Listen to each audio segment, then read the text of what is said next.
Assalamualaikum warahmatullahi wabarakatuh. Apa kabar? Kembali berjumpa dengan saya Hers Munarif dari Forum News Network.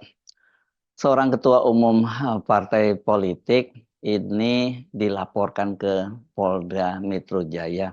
Laporannya karena si ketua umum ini, sang ketum ini melakukan penganiayaan terhadap seorang wanita muda yang berusia 27 tahun. Dan penganiayaan ini sudah berlangsung selama 1 tahun terakhir gitu.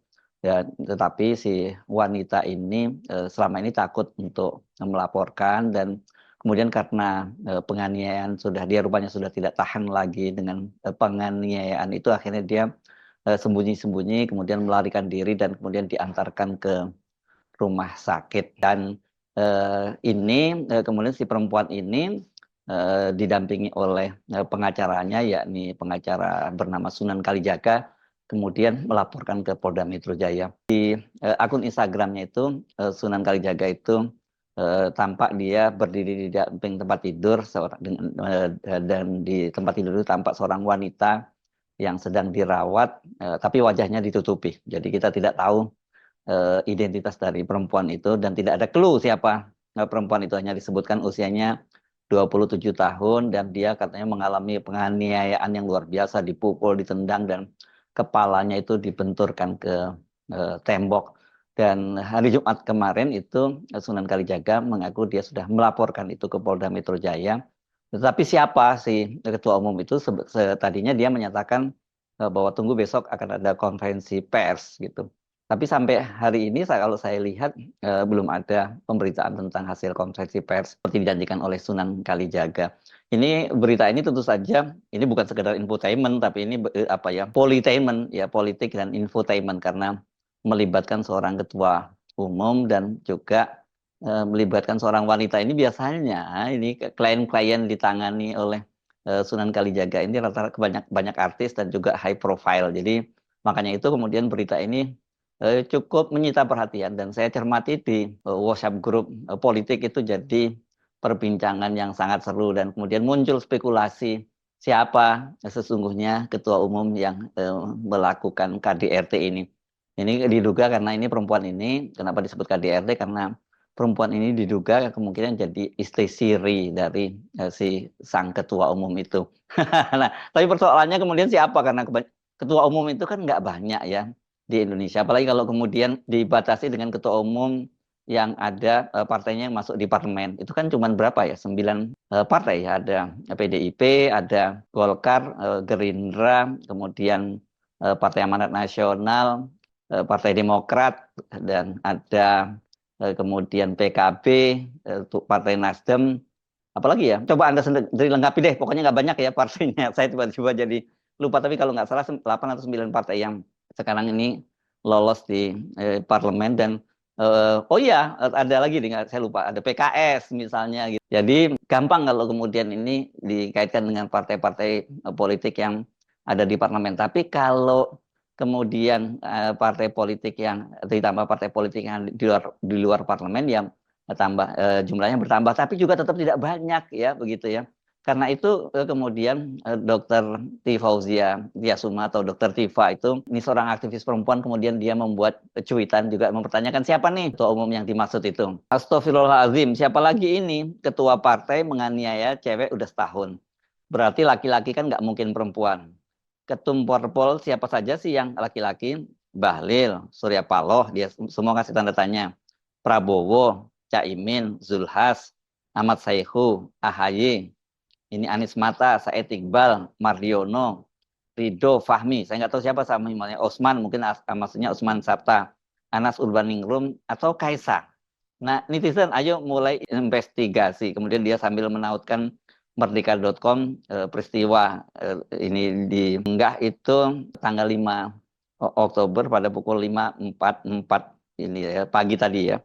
Jadi ini baru saja dia mencuitkannya pagi ini ya, hari Sabtu ini bersamaan dengan HUT TNI. Tifa benar memang kalau ini karena menganiaya seorang wanita, jadi dipastikan pelakunya adalah pria dan satu-satunya perempuan yang jadi ketua umum parpol yakni Ibu Megawati Soekarno Putri mesti dicoret dari daftar ya gitu. Nah, silakan kemudian ditebak-tebak siapa ini namanya tadi disebut nama. Ya kalau Partai Gerindra ketua umumnya itu Pak Prabowo Subianto. Jadi Pak Prabowo dipastikan juga dicoret dari daftar. Setelah itu baru ada nama ketua umum Partai Golkar Bahlil Lahadalia, ada ketua umum Partai Demokrat Agus Harimurti, ada ketua PAN Zulhas dan nama-nama lain lah lengkap termasuk juga tadi nama Kaisang kan disebutnya itu. Nah, jadi ini kenapa isu ini atau kabar yang disampaikan oleh pengacara Sunan Kalijaga ini menjadi hot issue karena bagaimanapun juga sekarang ini kan sedang menjelang pergantian kekuasaan. Jadi Pak Jokowi akan dilengser pada tanggal 20 Oktober dan digantikan oleh Pak Prabowo Subianto sebagai presiden. Dan seperti kita tahu kan sekarang ini kalau menteri-menteri itu yang berada di koalisi pemerintahan dan semua partai sekarang yang ada di parlemen itu menjadi koalisi partai pemerintah bahkan namanya Kim Plus ya, itu termasuk juga partai-partai yang tidak lolos parlemen ini kan mereka ini sedang mengantri untuk masuk kabinet karena disebutkan bahwa semua ketua umum partai itu nantinya akan masuk di kabinet. Jadi kalau kemudian dia tersandung dalam kasus penganiayaan seorang perempuan dan kemudian laporannya masuk ke polisi dan kemudian apalagi kalau ditindaki oleh polisi, ya ini dia bisa batal dong jadi menteri. Wah ini memang nggak seimbang gitu, gitu. Jadi ini bisa rugi bandar begitu. Karena ini sifatnya kasus delik aduan, menurut saya mungkin ini nanti bisa diselesaikan kalau sudah masuk ke polisi namanya restoratif justice. Atau sebenarnya kalau kemudian bisa disepakati bahwa aduannya ditarik, ini bisa diselesaikan di bawah tangan saja. Karena ini menyangkut seorang ketua umum partai. Tapi kita tidak tahu apakah ini ketua umum partai besar atau partai kecil, partai yang lolos parlemen atau partai yang tidak lolos parlemen. Tapi siapapun ya namanya ketua umum parpol itu tetap public figure. Jadi kalau kemudian sampai bocor ke media siapa sang ketua umum itu dampaknya bukan hanya akan buruk pada si ketua umum tapi pada juga partai politik di mana sang ketua umum parpol itu dia menjadi ketuanya gitu. Karena itulah kita sekarang jadi menunggu-nunggu apakah jadi kemudian jumpa persnya begitu karena sampai sekarang belum ada kabarnya. Kalau tidak jadi apakah kemudian laporannya itu ditarik karena bagaimanapun juga sebenarnya di luar delik aduan ini sebenarnya bisa juga masuk ke dalam delik umum ya ini karena pelaku tindak pidana ya penganiayaan itu berupa tindak pidana bisa masuk ke tindak pidana umum. Jadi polisi bisa saja bertindak begitu. Dan biasanya apalagi kalau ini kemudian berkaitan dengan seorang wanita ini bisa ya, lembaga-lembaga yang peduli dengan perempuan, lembaga-lembaga feminisme itu kan bisa mendampingi kasus semacam ini. Tapi biasanya kasus-kasus semacam ini apalagi kalau kemudian mereka terikat dalam perkawinan, apakah itu perkawinan siri atau bahkan perkawinan sah, karena sebenarnya kalau di mata agama kan sama-sama sah ya, maupun siri maupun perkawinan yang tercatat di negara gitu. Kecuali kan memang ini kalau secara negara siri ini nggak diakui, tapi tetap saja secara agama itu sah. Biasanya soal-soal begini ini diselesaikan di luar hukum gitu atau bahkan kalau perlu di bawah tangan, nggak perlu sampai kemudian bocor di media. Jadi ini tinggal kita tunggu saja gitu kasusnya apakah ini nanti berlanjut secara hukum atau kemudian Sunan Kalijaga itu melanjutkan kasusnya dan kemudian menyampaikan kepada pers tentang siapa sang ketua umum. Ini saya kira yang banyak ditunggu-tunggu.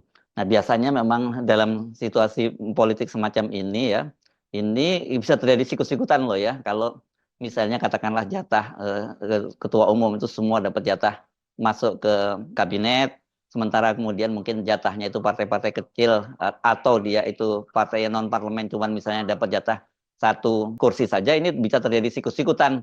Itu mungkin saja ini merupakan upaya perebutan kursi di kabinet di parpol-parpol itu sendiri gitu. Kenapa saya menyimpulkan semacam itu? Karena kabarnya kan kasus ini dikatakan oleh Sunan Kalijaga sudah terjadi 1 tahun. Mengapa kasusnya itu baru dilaporkan sekarang? Atau mungkin benar seperti yang dia katakan ini di bawah tekanan dan kemudian dia tidak berani melaporkan karena tadinya kenapa sampai dilaporkan itu karena sudah ada terlalu sadis laporannya dan kemudian dia berhasil kabur dan kemudian minta bantuan kakaknya untuk melaporkan. Di Indonesia ini memang kasus-kasus serupa ini banyak sekali sering terjadi dan selalu yang menjadi korban itu adalah kebanyakan perempuan. Ada sih kasus-kasus laki-laki yang juga jadi korban KDRT, tapi itu sangat jarang sekali terjadi. Yang terjadi justru tindak kekerasan terhadap perempuan. Ini menunjukkan bahwa relasi kuasa di Indonesia itu memang lelaki itu masih selalu berkuasa di atas perempuan. Nah, soal-soal ini saya kira meskipun ini dilakukan oleh seorang ketua umum parpol tidak boleh dilindungi dan kemudian kalau diselesaikan di bawah tangan ini tidak akan jadi pelajaran buat yang lain. Harusnya kalau memang betul ini ya kasusnya ini terjadi dibuka saja supaya dengan begitu ini jadi pelajaran berharga sehingga tidak lagi terjadi kasus-kasus serupa terulang. Banyak sekali kita tahu perempuan ini yang jadi korban tindakan semacam itu. Bahkan kita ingat ya beberapa waktu yang lalu di Surabaya misalnya ada seorang perempuan itu yang bahkan karena tindak kekerasannya itu kemudian dia sampai meninggal dunia ini dan dia dianiaya oleh pacarnya. Tetapi yang mengejutkan kemudian ketika kasus ini dibawa ke ranah hukum bahkan sampai ke pengadilan, kemudian si pria pelaku ini yang dia itu adalah anak seorang politisi begitu. Ini cuma anak politisi loh ya. Itu kemudian dia dibebaskan oleh hakim. Nah, apalagi kalau ini menyangkut ketua umum ya. Jadi kita nggak terlalu berharap banyak bahwa kasusnya ini kemudian akan muncul ke permukaan ataupun kalau muncul ke permukaan kalau dibawa ke pengadilan bisa saja kasusnya kasus seperti yang terjadi di Surabaya, kasus serupa yang terjadi di Surabaya itu bisa berakhir itu si pelaku itu dibebaskan oleh hakim. Jadi Pak Sunan dan juga siapa ini kliennya sebaiknya segera dibuka saja karena jangan sampai juga satu menimbulkan fitnah karena sekarang ini banyak menduga-duga. Jangan-jangan sampai di rumah ini para ketua umum udah mulai berantem nih sama istri masing-masing karena suaminya dicurigai bahwa dia pelaku KDRT, padahal sebenarnya bukan. Dan yang kedua juga agar kasus serupa itu kalau tidak dibawa ke pengadilan dan kemudian diselesaikan di bawah tangan itu tidak bisa menjadi pelajaran dan tidak kemudian menimbulkan efek jerah. Saya Munarif dari Forum News Network. Sampai jumpa lagi. Wassalamualaikum warahmatullahi wabarakatuh.